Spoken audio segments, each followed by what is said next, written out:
framed for passive margin, where subsidence linearly increases basinward, and also practiced in the divergent and the foreland basin margin and the deep basins.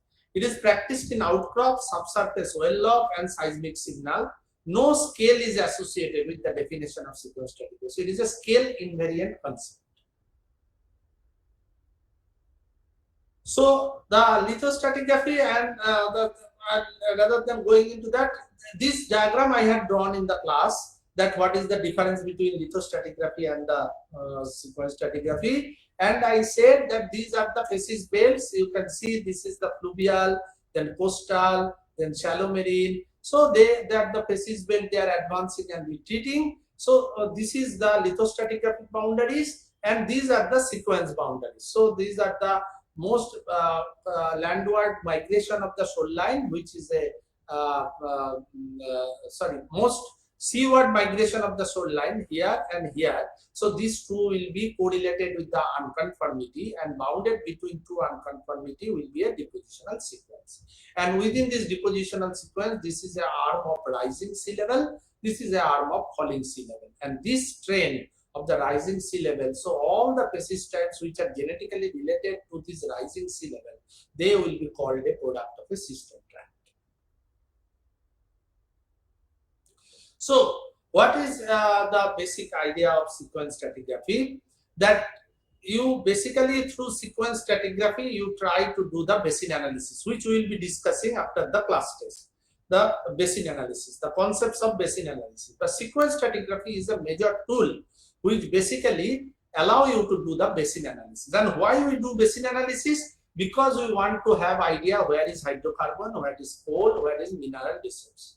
So the natural resource, to find the natural resource, we require the art of basin analysis, and sequence stratigraphy is a tool for that basin analysis. Now, what are the different data set that you use for the sequence stratigraphy? There are two major lines of data set. This is one line of data set. These are all lines of data set. Now, these are the controls what we try to interpret. This is our aim of interpretation from this analysis. So this is the requirement for outcrop based sequence stratigraphy. What you do the proper sedimentology, texture, structure, flow regime concept, facies analysis, sedimentary technology. So all these data, they help in the sequence stratigraphy when you do it for the outcrop based sequence stratigraphy. Now you come to the subsurface sequence stratigraphy, where you get the seismic, some core data which give you the biostratigraphy, and then the magnetostratigraphy, isotope geochemistry of the core samples from this. So well log, seismic, this is another line of data which help in the subsurface sequence stratigraphy. Now with this you do the sequence stratigraphy, and then when you use the sequence stratigraphy concept and you add the sequence stratigraphy concept with subsidence analysis and backstripping, this is the main analysis for the basin analysis. We will discuss what is mean by subsidence analysis and backstripping. That will be discussed in our discussion to the basin analysis. Now, with all this basin analysis, our interpretation part are twofold. One is where is the hydrocarbon, where is coal, where is mineral resource. This is one line of interpretation. The other line of interpretation is more academic. That sequence stratigraphy give you that the global climatic change, that glaciation, deglaciation, all these factors, how they are controlling the facies distribution, that is reflected in the seismic, in the log, or there is Milankovitch cycle, that is the astronomical forcing, that is the obliquity, precision. So all these that you try to, so you have a third order sequence, you have a fourth order sequence, you have a fifth order sequence. Third order, that is basically controlled by climate, glaciation, deglaciation. Fourth, fifth order by Milankovitch cyclicity. That you try to interpret what are the controls that is controlling the facies architecture and the sequence development pattern.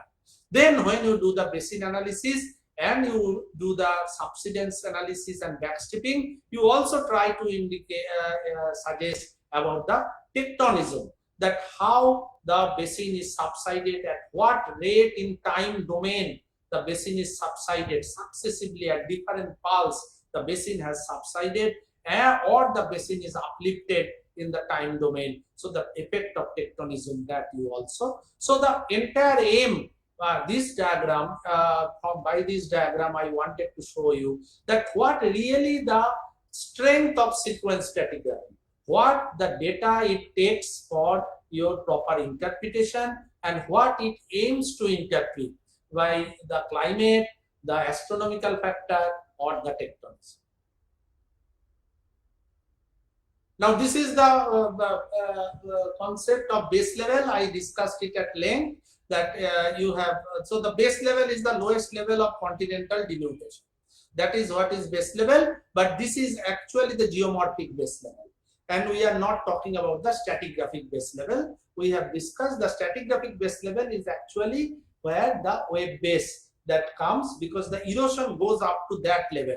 But it is not a continental denudation, it is a marine erosion, and that's why the base level of deposition is generally the global reference surface with the denudation of continental denudation and marine aggregation. So if I have when we consider there is no wave effect, there is no wave erosion, and my all erosion is continental erosion, and that continental erosion that can go up to this level, and the marine deposition also can go up to this level.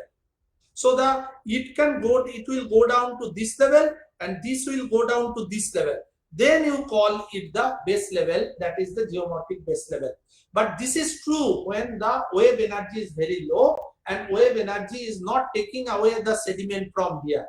So, and you are allowing the sediment to settle and aggregate up to this level. So they call as a global reference surface to which continental denudation and marine aggregation tend to proceed. Marine aggregation and continental denudation.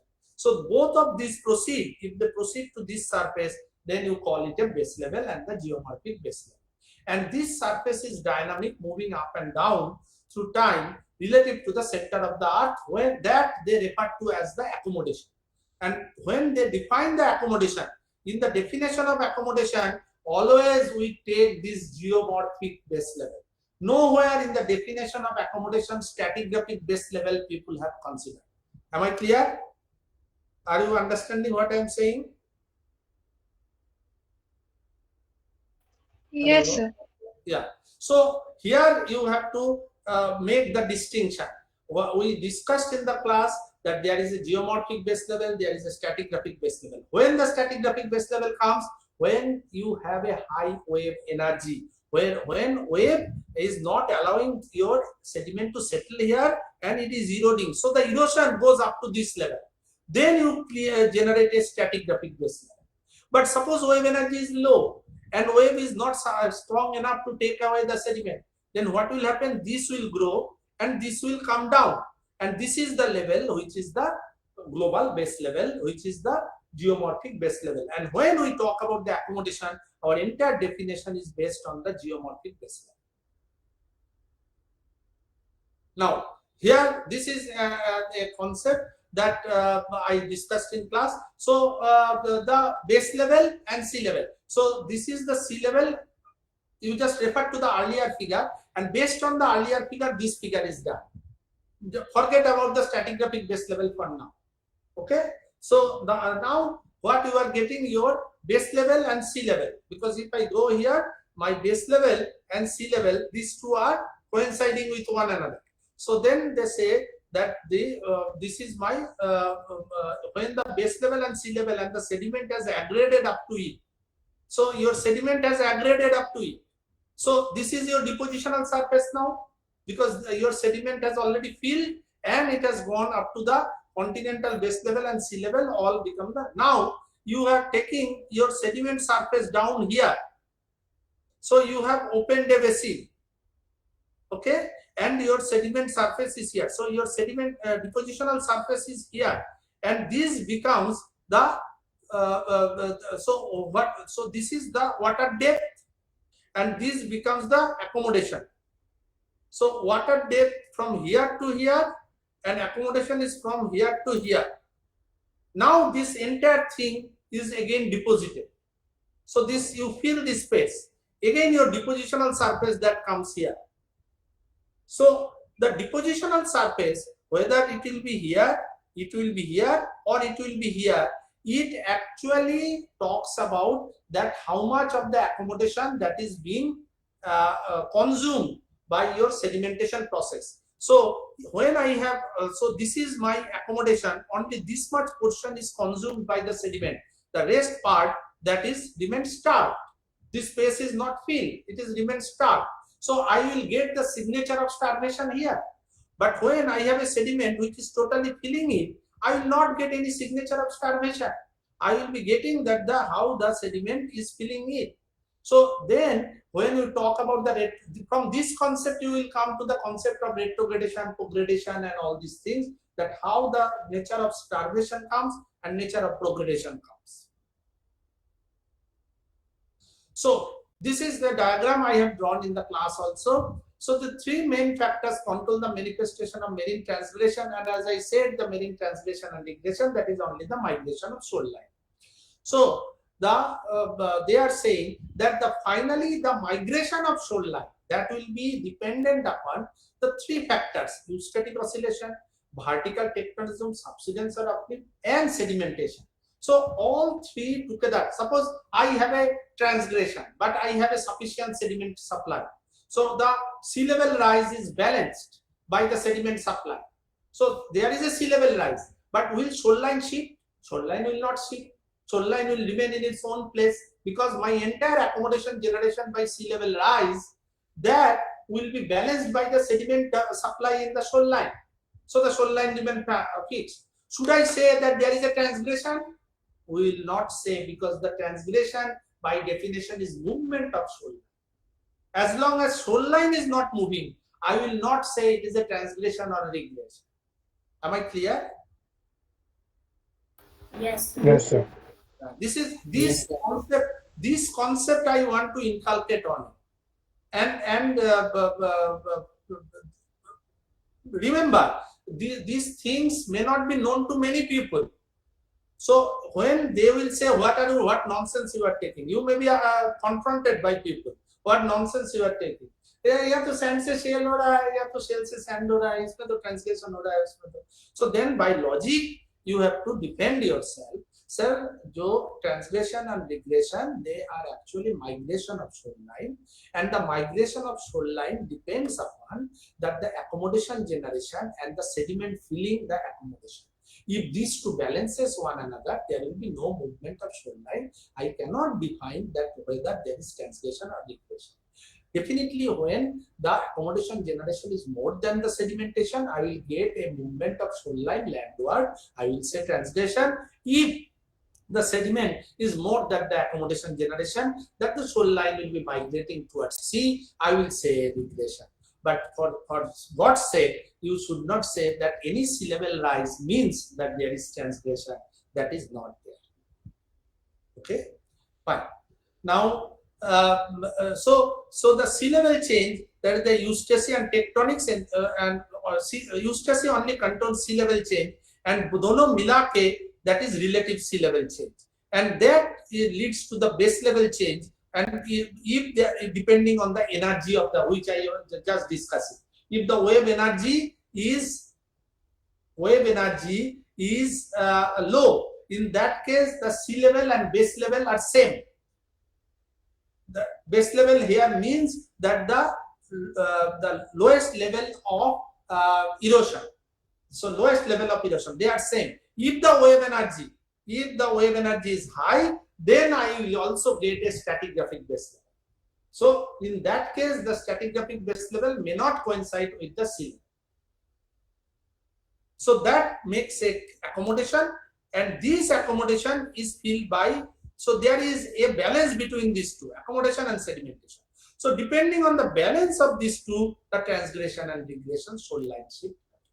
So if they exactly balance one another, no transgression, no regression, no movement of the shoreline.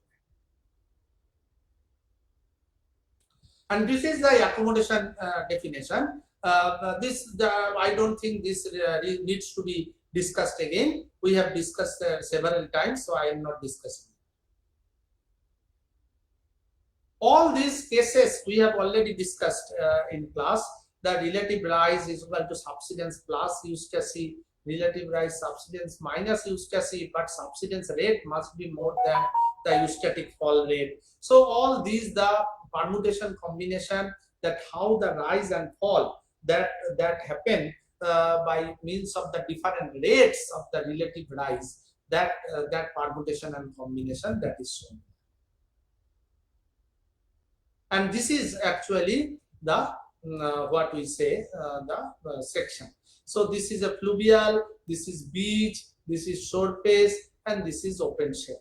So this is a shoreline profile, and when you have a transgression, then the entire facies belt, they will be migrating landward. You will be getting upward, deeper and deeper facies will come. So if I make a section, so this is fluvial, that will be overlain by beach, that will be overlain by shore face, and then the shell.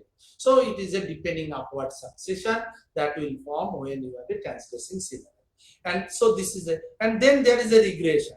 So in the regression, you will say the shell, shore face, beach, fluvial. So this is a typical, very diagrammatically show that how the shoreline shifts and the facies belt shifts, and then how we identify the product of transgression, product of regression, because they are shallowing up nature or deepening up nature. So this is a deepening up nature, this is a deepening up nature, this is a shallowing up nature. So by that you identify the transgression and the regression. This diagram is also shown to you, and we discussed elaborately what is the difference between forced regression, what is the difference between forced regression and normal regression. And we have discussed that this is a normal regression, this is a normal regression, this is a normal regression, this is the time of forced regression. So we can see that there are very little amount of the scope of transgression, and the stratigraphic record, they are basically heavily biased. So the transgression is coming only in this place. This is the transgression, or rest this portion, then again this portion, all are regression.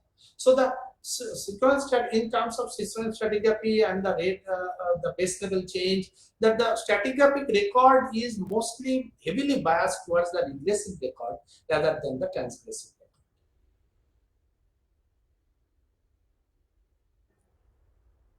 Now there are three cases that is shown, that is the retrogradation, aggradation, and progradation. What we basically get that this is a progradation. You see 1, 2, 3, 4. This is each unit. Now, what is this unit? These are the units which you can identify either as a parasequence or as a system. It depends upon that what scale you are observing it and how you are describing. Suppose if I say these are parasequence, and these parasequences, they are advancing basinward with time. So 1, 2, 3, 4, 4 is maximum advance basinward. So the facies belt, they are advancing, you call it rate of deposition more than rate of accommodation. So then you get the progradation, that the rate of sediment supply more. So what will happen, that because the accommodation is less, so the surface will be bypassed and the sediment will be more supplied into the deeper part. Now rate of deposition less than rate of accommodation. So that means the sedimentation is struggling. And what will happen, suppose this is your fluvial, and this is your shallow marine, and this is deep marine. So the fluvial and shallow marine contact, this is the shoreline. This is the shoreline. So now shoreline is shifting. Shoreline is shifting landward because rate of deposition is less than the rate of accommodation. So the accommodation is more, and the sediment is not able to pick it up. So if this is the shoreline position is shifting landward.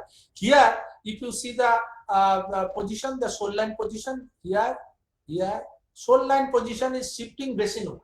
So this is what is called regression. Shoreline position shifting basin. This is called regression. This is called transgression. Now both are balancing one another. Then what will happen? If you see the shoreline position remain almost static, so shoreline is not shifting, you get the aggradation. So for any aggradational system, there will be very difficult to identify that what is the movement of shoreline. What you can best interpret that the sedimentation is balancing the accommodation and the system is aggregating. And what is the meaning of aggregation? The same facies character continue vertically, monotonously for a significant height. That is what is the aggregation. That the character is not changing much. The similar character, similar bed thickness, they are getting amalgamated, and that what is we call is the aggregation.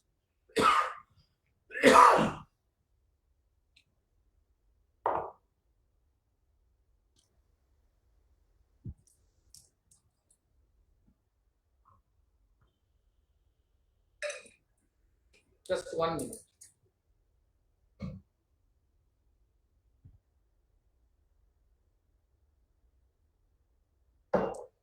Okay. Now we will come on to note 2, the stratal pattern. This is the stratal pattern. Now, what is stratal pattern? That how the strata they are clubbed together. What is the relation of the different strata? This becomes more important when you do it from the subsurface and you go for the seismic stratigraphy. Stratal pattern in case of outcrop. Yes, there are some signatures. I will show you stratal pattern kaise hum log karte hain in the outcrop, but this definitely is more important when you do the seismic. Now you see that this is this one, then this one. So these are backstepping, and as you know, the backstepping, it is a typical of the transgressive and the increasing accommodation. Then the retrogradational tendency and the backstepping tendency of the strata. So you can see that the strata is backstepping. So this normally we get this kind of a thing we normally get in case of the transgressive system. You can, this is the downstepping. This is the surface on which the strata they are downstepping. So younger strata, it is coming in the downstep of is immediately preceding the strata. So that is a downstepping, which also we call the downstepping or downlapping. So that we call this kind of thing. That means increase in the accommodation. That means younger strata that is totally lapping the older strata and taking the more volume, and that is only possible when you are increasing the accommodation.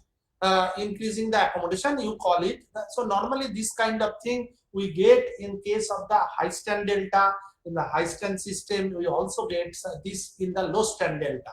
So in the both in the low stand delta and high stand delta, you get that. Now, not forced regression. You cannot get it in forced regression. You get it in low stand. Low stand because the sea level rising at a low rate and sediment is filling that. So you can get a downlapping, or you get it in the high stand. This is the forced stepping, what you call the formation of a top lap. Formation of top lap and the forced stepping. This is because of the bypass. And normally this kind of thing we expected in the high stand, particularly late high stand, where you get the no more increase in the accommodation, sediment supply is high, so the sediment is bypassing and going to the deeper part, force stepping in the entire system. The system is force stepping. Force stepping means advancing forward. Why it is advancing forward? Because it is not aggregating and the sediment is bypassed and going to the deeper part. So you can see that the system, so there is a top lap, and the system is moving forward because of the movement of the sediment which is bypassed, deposited on the deeper part of the basin. Now, this is again an attempt of you can see this is the model by Christopher Kendall in 2003. Actually, at that time the people were not sure that it was not very clear that what is FSST. The post regressive system tract was not very clear. It is and it was not properly introduced also. It actually is before that. So what they are saying that the LST, now FSST has also come. In case of actually this diagram LST, it should be replaced by the FSST. So with the division of it. So what they are saying that the sequence boundary, you will create the incision in sequence boundary and fill below the transgressive surface. So this is the offlapping strata. So each strata, it is actually allowing the older strata to get exposed, not covering the older strata. And this is the offlapping tendency and the incision. All these are related to, we know it is a force treatment, not LST. Not LST. Now we totally differentiate between FSST and LST. In case of LST, I should not get such offlapping strata. We should get the strata more aggrading strata. We get the aggrading, or sometimes the initial prograding to aggrading strata that we get in the LST.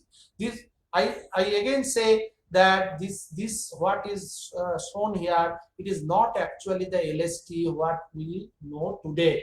It is in 2003. Then at that time, as a LST, they thought that this is the thing. Now the TST, you can see the backtracking. You can see the facies belt is backtracking, that is the TST, and this is the HST, which is the top lap and the footstep. So the typical pattern of the strata, you can see it is a backstepping strata, it is a forestepping strata, this is a top lap, there is an off lap and incision. All these that make the total sequence. Okay, so now I will try to show you some typical signature of how we actually feel in field. We try to identify it. Now you see that this is I am not going into that whether I call it a system track, a parasequence. I am not going into that because there are many things that are changing in recent time. Earlier, this kind of thing was referred to as a parasequence. That means it is a shallowing upward depositional cycle bound by flooding surface. So if it is bound by flooding surface and it is shallowing upward, so shallowing upward means that you have a, suppose the borrowed mudstone distal, so is a shelf kind of thing which is given to the shore face, the middle shore face, and then finally you are going to the upper shore face or beach. So it is a shore face parasequence. It is the shelf shore face parasequence. So shelf shore face parasequence, you get the changeover. Now you see this is a figure which I actually have given side by side. This is from the Gwalior Basin. This is from the Gwalior Basin. You see the beautiful, you get the mud. Below it is another such cycle. I just picked up one of such cycle, how it character. You can see the mud, the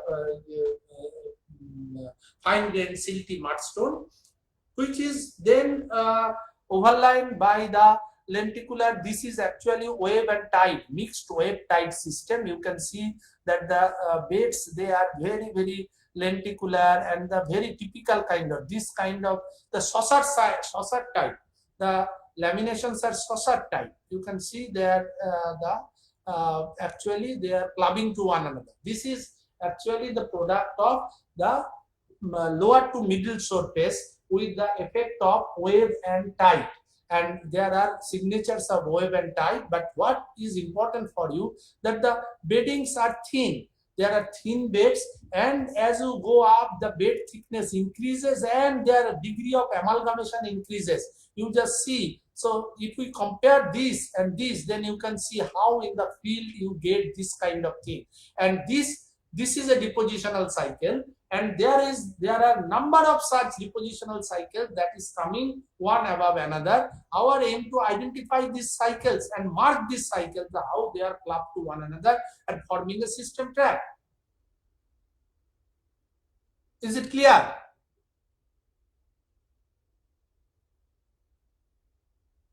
Hello. Yes, sir. Yeah. So this is in the field. We get it. Now there is another example. This is from the Chhattisgarh Basin. This is a tidal delta. Okay, the person who is standing here, he is my first PhD scholar, and now the big boss in ONGC. He is actually the trainer in the ONGC academy. Showman Paul. He did his PhD. Now see how beautifully this is stacked. You can see that the relatively thinner bedded unit. Then as you move up the thicker bed, there are extensive signature of tide here, and it is a deltaic succession. So these are all the delta front sand body.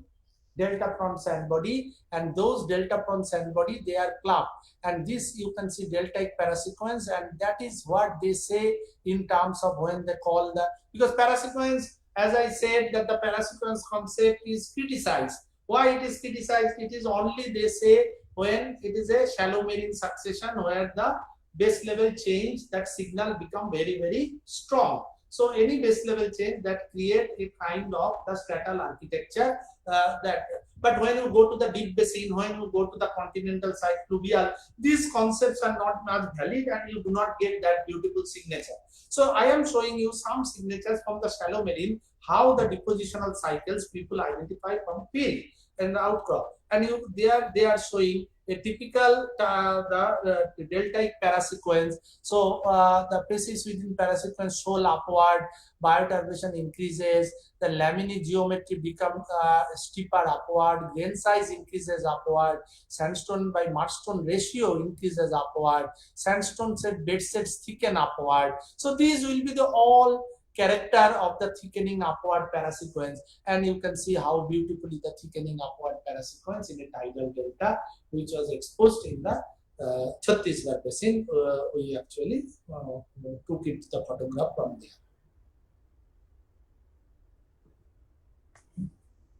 Now, this is another example of beach parasequence. How my aim here is to show you that how really in the outcrop we identify these depositional cycles. That मैं वो show करने का कोशिश कर रहा हूँ. That how we in the outcrop we identify and we do the sequence study. Now you see this cycle. You see the beautiful lenticular beds. The bed thickness is not same. Bed thickness is decreasing. Typical character of wave. Typical character of wave bed form. Lenticular beds. Lenticular beds, and they are amalgamated. This is a wave dominated parasequence. This is the wave domination I am talking about, where you get the RSME, you get the PSFR, and the low gradient wave dominated shallow marine coastline, and there the parasequence how it is forming. Now you see that what is the boundary of each unit. You can see they are coming down. That means wave is eroding the material. This unit, this has eroded the underlying unit and it has come down. So wave will always erode. The large scale wave, they will always erode. And then but what about this portion? This portion, this lenticularity not there, very thin bedded. So what is this surface? This is the wave erosional surface. This is the wave erosional surface, what we talk about as RSME. How we identify the RSME? That you have the wave dominated, unit, and that is eroding and coming down. So wave is eroding it up to this level, and we try to identify the RSME and the depositional cycles they form. So you see, they are basically giving this kind of signature that you will get very thin, and then suddenly you get the wave dominant. That is what you are getting. Niche or be I say here. I have picked one example for you. That is it similar to this? Not similar to this. It is similar to this. Not similar to this. How many different kind of expression of this the depositional cycles, depending on whether tide is operative, whether wave is operative, whether the sediment supply is high, sediment supply is low. Definitely sediment supply is not very high here. Sediment supply was much higher here, and sediment supply was much higher here. The sediment supply was much low. That's why very quickly with the wave you are getting the starvation. Just as you ending the wave base, you get the starvation, and you are not getting much of sandstone here. It is more silty or sandy, and above that the erosional lower boundary of the wave surface, and we identify the RSME at the base, and this is how the sequences that form. So Now, how we will recognize the flooding surface? Flooding surface is identified based on the sudden lithologic change. This is number one. The because what will happen that above this, it is not very clear in this photograph, but I can show you this here. This is the same thing that is coming here. It is not very clear in this photograph, but you can little make out of it. Yes, मैंने जो देख रहे हो यही same चीज यहाँ पर है. So इसके ऊपर फिर ये आ जा रहा है. So above this become the flooding surface of this parasequence because you are getting the deeper bathymetry over the shallower bathymetry. yes, sir. Now this is the pattern, parasequence pattern when you have a transgressive system. All this what I was discussing till now, this is when the entire environment is prograding. Entire environment is prograding and becoming shallow. When the entire environment is retrograding and the deepening, then what will be the pattern? You see, this is a succession. This is a large amount of shale, the fine grained sediment and the coarse grained sediment, they are coming like this. So what will happen that this is a parasequence, then this from here this is a parasequence, this from here this is a parasequence. So from here the sand is successively decreasing and then it has decreased to less, and this is the maximum shell thickness.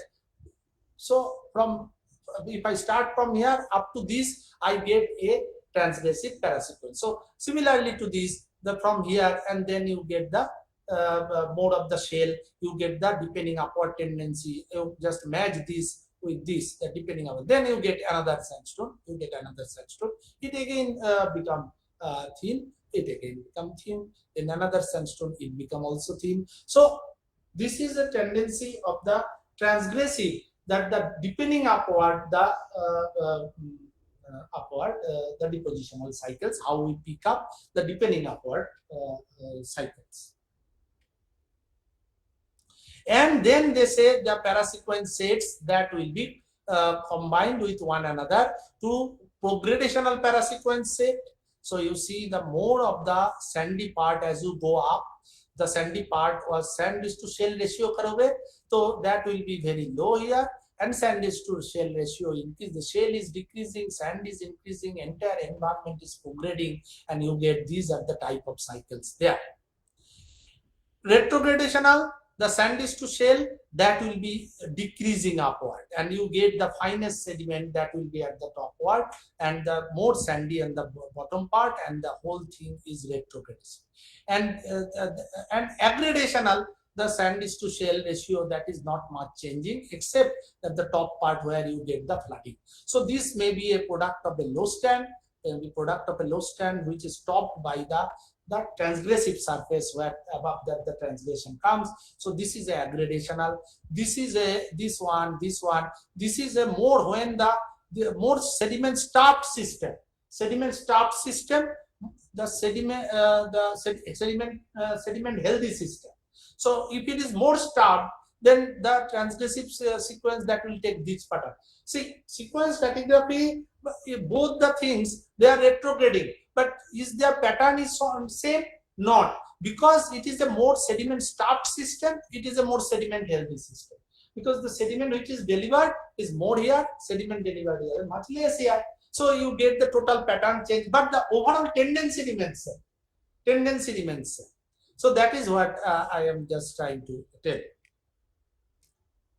Okay, now this is I have drawn also in the class, and you also know that this is a sea level curve, onset of base level form, end of base CC, then the MRS, the transgressive surface TS, this is the MFS. So all these, and then this is the sequence development pattern when we get the, I will not go into detail of that. Now, the action model. This is the action model.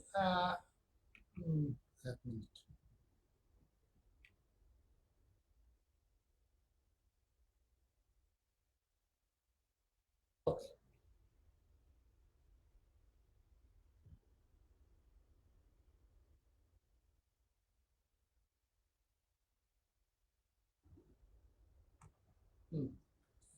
as we know that there is a sea level fall, and in the action model you generate the subaerial. This is if you are a carbonate, as I said, the carbonate it will cause the subaerial diagenesis, or you have a clastic, it will cause the offlapping strata, and that offlapping strata finally it will be this offlapping. This is the forced regression, and associated with that you will have the submarine fan with the forced stabilization. What is the section sequence stratigraphy says that the unconformity and the correlated conformity it will be at the base of the submarine fan, which of course is totally changed now. We now know the CC, the correlative conformity, not at the base but at the top of the submarine fan, because it is at the end of it. Earlier it was the concept that when the sea level fall starts, that the action systematics they said that is the unconformity. Now we know the unconformity is totally diachronous. It goes from the start to the end, and the last surface of it, and the submarine fan it starts forming from the very beginning when it starts falling. So when the end of the submarine fan will be there, that the CC will go at the top of it, not at the base of it, because that basically changed the entire exploration strategy. Where I should get the submarine fan in the deeper part of the ocean, below the unconformity or above the unconformity. The earlier concept was that the submarine fan will be above the unconformity, which often then when the exploration happened, that it failed at many cases. Then when the Hunt and Tucker they came out with the model of forced regression and said no, the unconformity will pass through the top of the top of the seafloor pan. Then the exploration start. Let us see below the unconformity, because your plan of the seismic, your plan of boring, all these things depend upon your idea.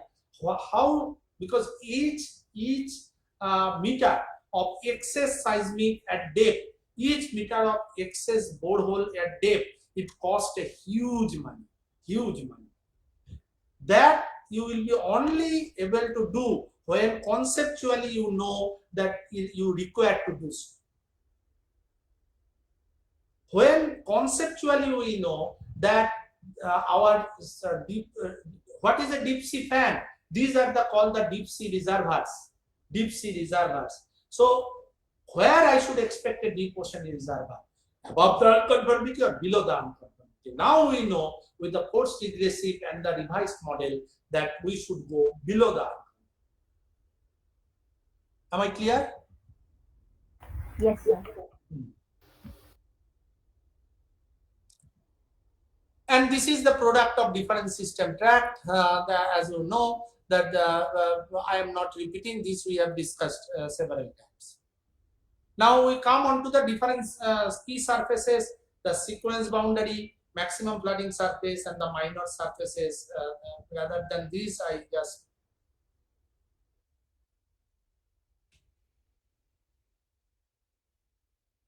so the nature of lower boundary, nature of upper boundary. So when you have the lower boundary is maximum flooding, upper boundary is sequence boundary, that is a high step. Lower boundary is transgressive surface, upper boundary is maximum flooding, that is a transgressive system tract. Lower boundary is sequence boundary, upper boundary is a transgressive surface, that is the low step. So depending on the lower boundary and upper boundary, the system tracks are arranged. Okay, now we will come on to the seismic signal. I will show you in the seismic how people do that. But this is the general sequence stratigraphic model, which we have already discussed. The sequence stratigraphic model. You get this is the unconformity form, then this is the maximum flooding surface, the transgressive surface, condensed section, the downlap, then the unconformity. These are the onlap. So all these we know in terms of our theory. Now what we get in case of seismic, we get the seismic transit in terms of that. you can see that this surface is going down. This is a clinoform. This surface is actually onlapping onto it. And in between these, you are basically getting a post-regressive product, which is topped by the. So the seismic surface defined by coastal onlap. So there is a coastal onlap here of top sets against the force sets. These are the force sets. So these are the force sets of an older set of clinoform. This is the older set of clinoform and the force sets, which is actually the onlap, the top sets of it is onlapping this. So each one, so this is completing here, this is completing. So you track it and you see the onlap pattern. Well, I will show you more detail in the next. This is a log trend. In the log, gamma ray, SP, resistivity, sonic, that we have the different kind of trend, that irregular trend. This is called bow trend. Bow. This is box cut trend. Actually, next semester possibly I will not teach this year, geophysics. So somebody who will be teaching the geophysics, he may be discussing with you all this trend. Basically होता क्या है, suppose when I talk about the gamma, when the gamma is actually sensitive to shell, because shell contains large amount of radioactive. So whenever you get the high gamma value, that is basically indicative of the high amount of shell, and the clean sandstone will have a very less amount of gamma. The shapes, box cut, this is a typical of the low stand product. In the low stand aggradational product, you get the maximum, that is the aggradation, and you get the. So these are all, these are sometimes, this sort of bow pattern is a typical pattern of submarine fans, the deep sea fan, that you get the bow pattern. Okay, now you can see the typical atypical seismic transit, that what is happening, that if you, this is the strata, and this strata, they are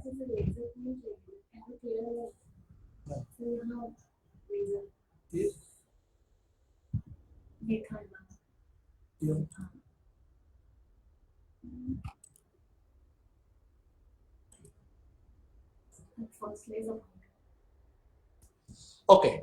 Now you can see that how these strata, they are interrelating. You can see this is the strata, the next strata, and this strata, this is merging with it here. Next strata, it is going further here and merging here. So each and individual strata, they are tracked, and this is when we talk about the downlapping. So much so we have talked about the downlapping, na? So then you see this is what is the downlapping strata, and then you have this surface, which is actually the boundary of a system track, and then you have the another sigmoid with a downlapping tendency, then another sigmoid. So from here it advances forward, from here it advances forward. So they are actually the footstepping, they are going footstepping, and you can see that the entire, it is top lap and footstep with the downlapping surface. So it is very well identified that this is actually the aggrading system. This is a aggrading system, and not much the retrograding, and the sediment is aggrading and extra sediment is bypassing, and the bypass, and it forms the footstepping in the deeper part, and that footstepping we are marking here. So a typical signature of a high stand system track, and how really regionally the stratal geometry, the fixing the position of the shell page, how we do that is this where there is a break in the inclination, that we mark actually as the shell page. The around beyond the shell page, there is the footstepping of the strata. So now I will be dynamically showing you how the different system tracks, and depending on the maximum flooding surface, system track, and sequence boundary, and then I will project it in the seismic to show you how people do it. So let us dynamically see how it is done. So you are forming these, so the strata, they are forming, This is a clinoform that is formed, and this is the facies bed. And this suppose is the earlier HST. This is the earlier HST which is showing a progradational tendency, and you can see the progradation, there is a aggradation and there is a progradation. And above this the unconformity is forming. So if the unconformity is formed here above the HST, it will create a deep sea floor fan. So there is a channel incision. I will show, it will come. So then that will cause the product of it at the base of slope. You will get the product of the deep sea fan. And above this will be the low stand wedges. Then the sea level will be start, and then you get the low stand fan and low stand wedges. So this is LST, and these are the facies bed. Then you get above this is your transgressive system track, which starts the backtrack. So you see this is this, and then the next backtracking.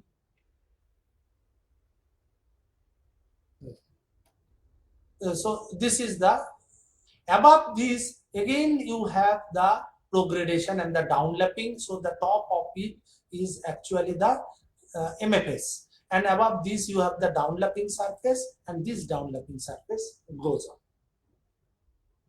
Right. Above this again you have, so above, this is HST, above that unconformity will again form. You will get another fan here. Then this, then this, then this. This. So this is how the whole thing, the basin is developed.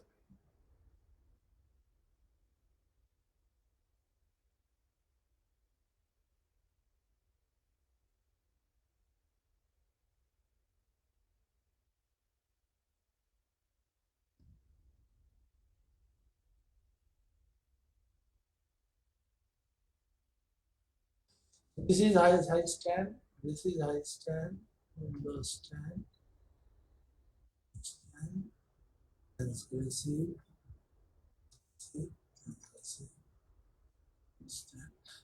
There is a carbonated system. They call it mixed stand. That is actually the part of the LST. Okay. So this is a dynamically when we form the strata, then you get. So, but what is more important is that above the HST there is the unconformity formation, right? Then you have this is the all are the LST. Above the LST is the transgressive surface, which is the transgressive system tract. The top of transgressive system tract is the MFS. Above that is again a HST, the top of which is again a unconformity. So that is a typical depositional sequence. Now we see a raw seismic data. This is how the seismic data look like. Okay, so it is a time velocity diagram. It is actually a time versus velocity diagram, and this is we get the seismic data. Now what we do in the seismic data? Then the first we try to identify the surfaces and terminations. So first to identify the surface and termination. So this is a coastal onlap. You can see this is a surface which is coastal onlap. This is marine onlap. So this is the self slope break, and beyond that all onlap are the coastal onlap. And this is their onlaps here are the marine onlap, which is in the marine system. And this surface on which the onlaps are formed, that is a sequence boundary. Okay, so above that sequence boundary ke upar, that with onlap the low stand or the transgressive system, they are trying to build up the sequence. Now this is a downlap. Okay, and that this is the onlap and the irregular surface. So the downlap, this surface ke upar downlap, because we know the low stand delta, they downlap on the submarine fan. So the bottom of the downlap surface is identified at the top of the. See, sequence stratigraphy is that your mind has to be active always. That when I am getting is what is its inner meaning. So when I get this downlap, so the base of the downlap surface I identify as the top of the fan. This is transgressive surface. And this is called apparent tranctation. I discussed the apparent tranctation here. And this is again a downlap. And that is maximum flooding surface. And in between these, this is actually the TST. This is the TST. Okay. This is a top lap.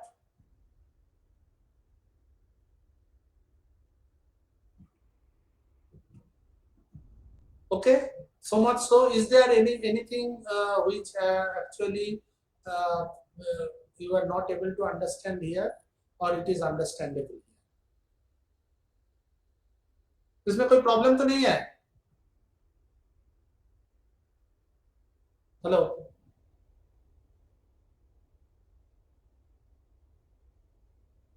No, sir.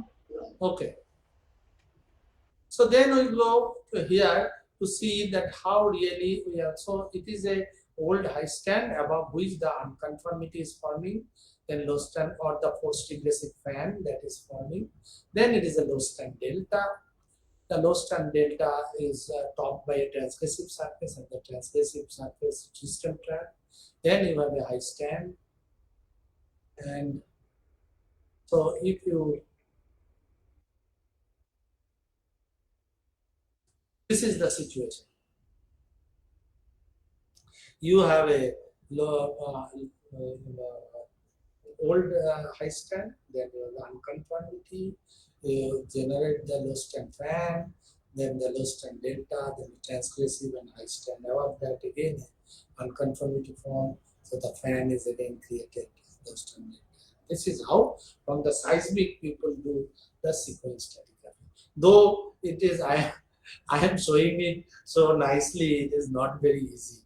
First of all जब seismic transit आते हैं बहुत सारे processing करना पड़ता है, that processing make it refined, that refinement के बाद वो जो reflector geometry gets clear.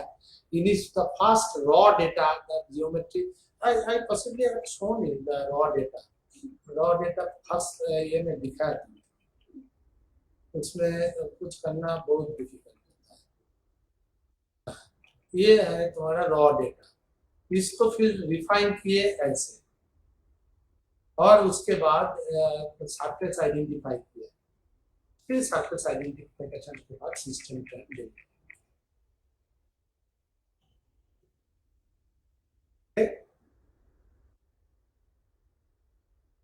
So then they identify that how whether it is downstepping. Then this is the examples of downstepping and backstepping.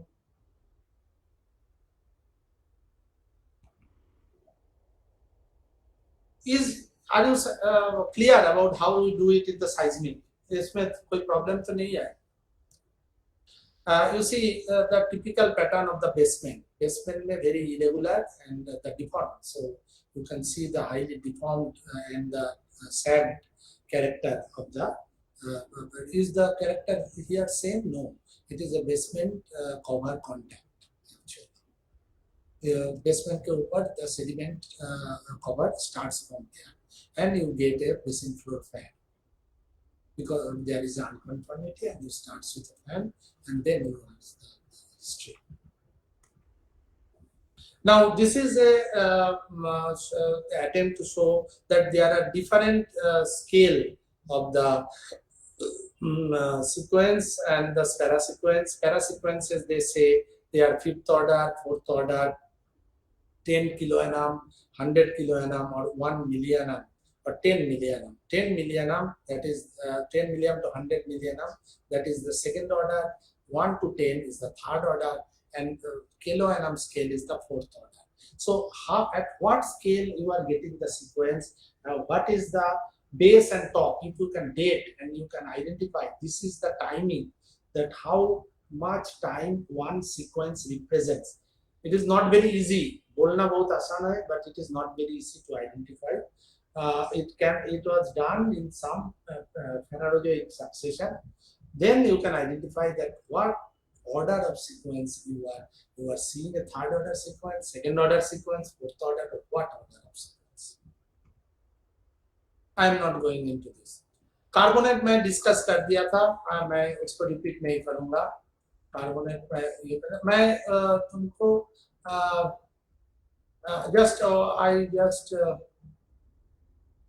share with you one of our sequence stratigraphic work which we did in the Himalaya and some of the signal that just I want to share with you. This is a Eocene-Oligocene boundary succession about 33 million years when there is a greenhouse to ice house transition. An uprise of Himalayan mountain, enhanced weathering and global drawdown of the atmospheric CO2. So you know there is a time there when there is a glaciation, that the end Eocene there is a glaciation.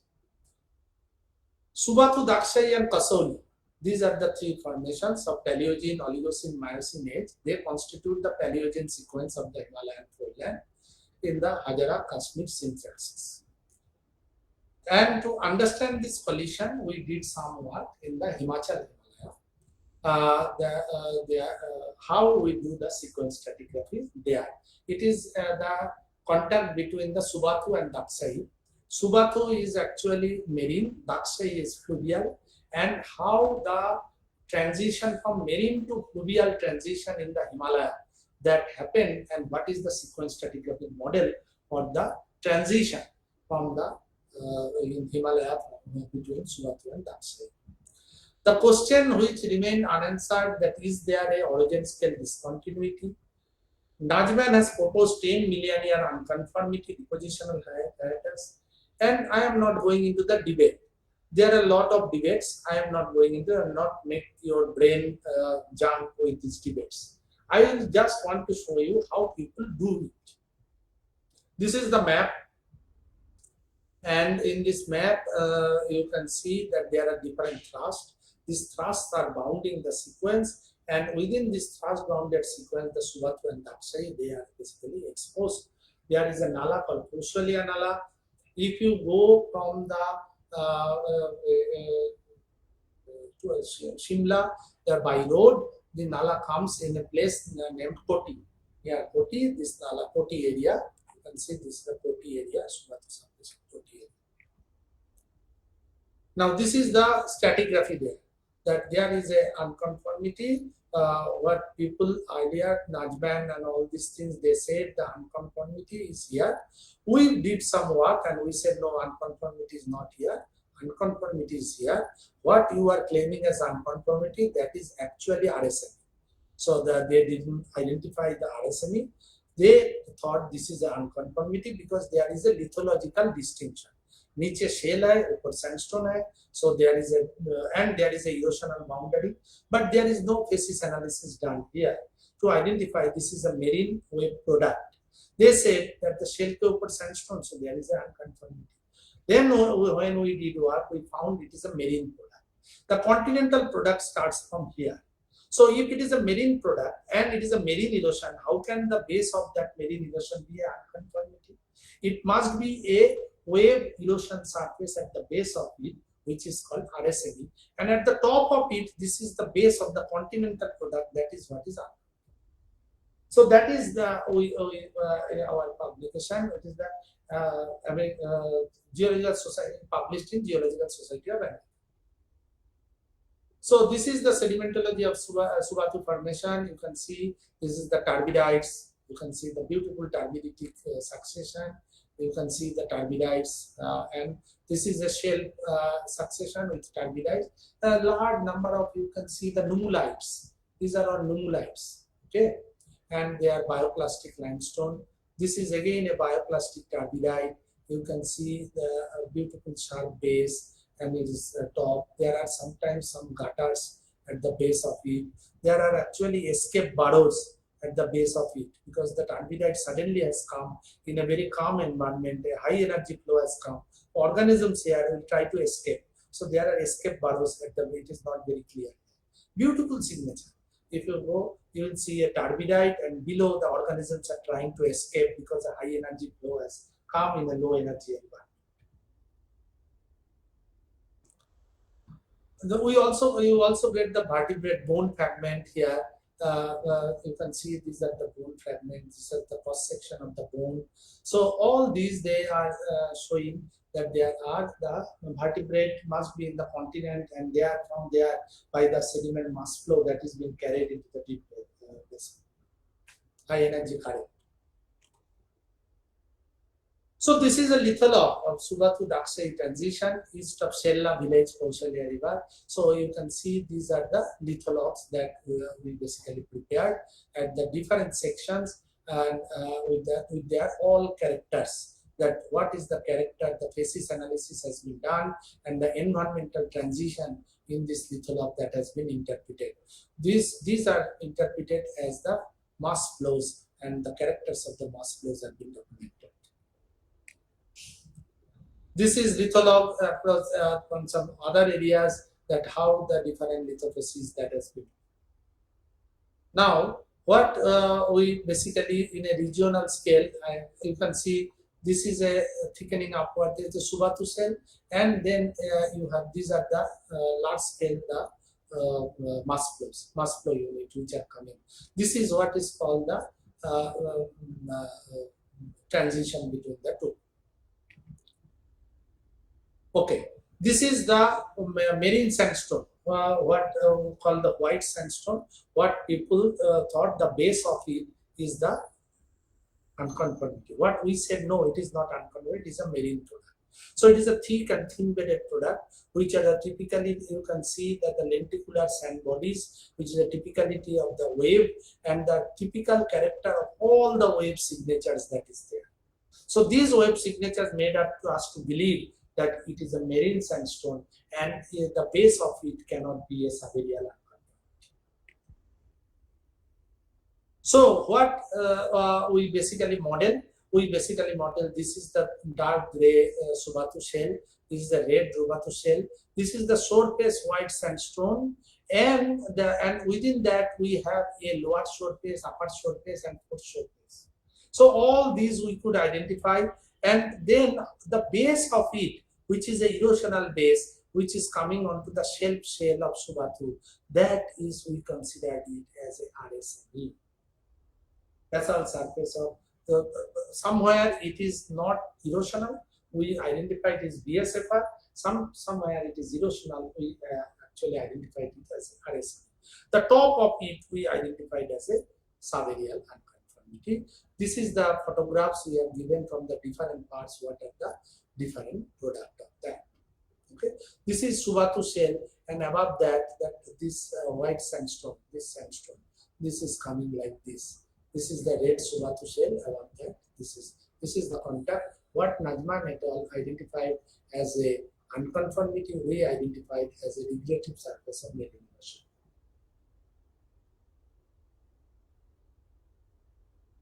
See, this basal surface, we have photographed the basal surface. This is the photograph. How much the ripping of the shell clast, that you can mark the erosion. This has been eroded, and the rip to the shell clast from the underlying ledge.